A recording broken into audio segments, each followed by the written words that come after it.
ഇനി എന്റെ മക്കൾ ചെയ്യേണ്ടത് എന്താണെന്ന് അറിയാമോ? നിങ്ങൾ അയാളടുത്തേക്ക് പോണം. എന്നിട്ട് ഈ കല്യാണം നടത്താൻ അയാളോട് തന്നെ സഹായം ചോദിക്കണം.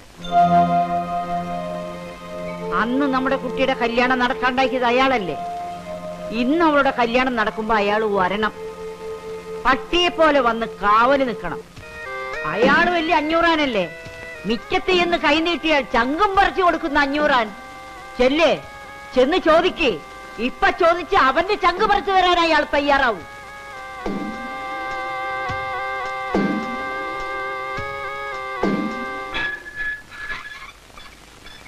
നിക്കണവിടെ. ആരുടെ ചോദിച്ചാൽ പഠിക്കാതെ കയറിയേ? ബാലരാമ, ഞങ്ങൾ വഴക്കുണ്ടാക്കാൻ വന്നതല്ല. പിന്നെ സംബന്ധം ആലോചിക്കാൻ വന്നായിരിക്കും. സഹായം ചോദിച്ചു വരുന്നവരെ 500 ആട്ടി പുറത്താക്കൂലെന്നാ കേട്ടിട്ടുള്ളത്. സഹായം വേണ്ട, അതെയും കൂടി ഏറ്റുവിടെ.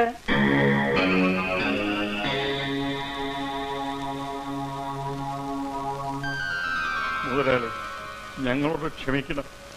ഞങ്ങളോട് എന്തെങ്കിലും വിരോധം ഉണ്ടെങ്കിൽ അതൊക്കെ പൊറുക്കണം. എന്റെ മോളെ കല്യാണം കഴിച്ചു കൊടുക്കണമെന്ന് പറഞ്ഞ് അങ്ങയുടെ മകൻ ഞങ്ങളുടെ അമ്മയുടെ അടുത്ത് വന്ന് സഹായം ചോദിച്ചിരിക്കുക. അമ്മയ്ക്ക് മുതലാളിയെ തോപ്പിക്കണമെന്ന് മാത്രമേ ഉള്ളൂ. അതിനുവേണ്ടി ഞങ്ങൾ നിശ്ചയിച്ച കല്യാണം പോലും തടഞ്ഞിട്ട് അവന് കല്യാണം കഴിച്ചു കൊടുക്കാൻ പോവുക. എന്നാലും ഞങ്ങൾ നിശ്ചയിച്ച കല്യാണം തന്നെ നടത്തണമെന്നാ ഞങ്ങൾക്ക്. പിന്നെ അമ്മ അവനും തടയാൻ വന്ന ഞങ്ങൾക്ക് എന്തെങ്കിലും ചെയ്യേണ്ടി വരും. അങ്ങനെ എന്തെങ്കിലും സംഭവിച്ചു പോയാൽ മുതലാളി ഞങ്ങളോട് ഒന്നും ചോദിക്കരുത്. വേണ്ട, നിങ്ങൾ അവനോടൊന്നും ചോദിക്കണ്ട. ചോദ്യമൊക്കെ ഞാനായിക്കോളാം. നിങ്ങൾക്ക് ആ കല്യാണം നടത്തി കിട്ടിയാ പോരെ? അത് ഞാൻ നിന്ന് നടത്തി തരും. ബാലരാമ, ലോകത്തിൽ ആരുടെ മുമ്പിൽ തോറ്റാലും അവന്റെ മുമ്പിൽ തോക്കാൻ പാടില്ല. തോറ്റാൽ പിന്നെ 500 ഇല്ല.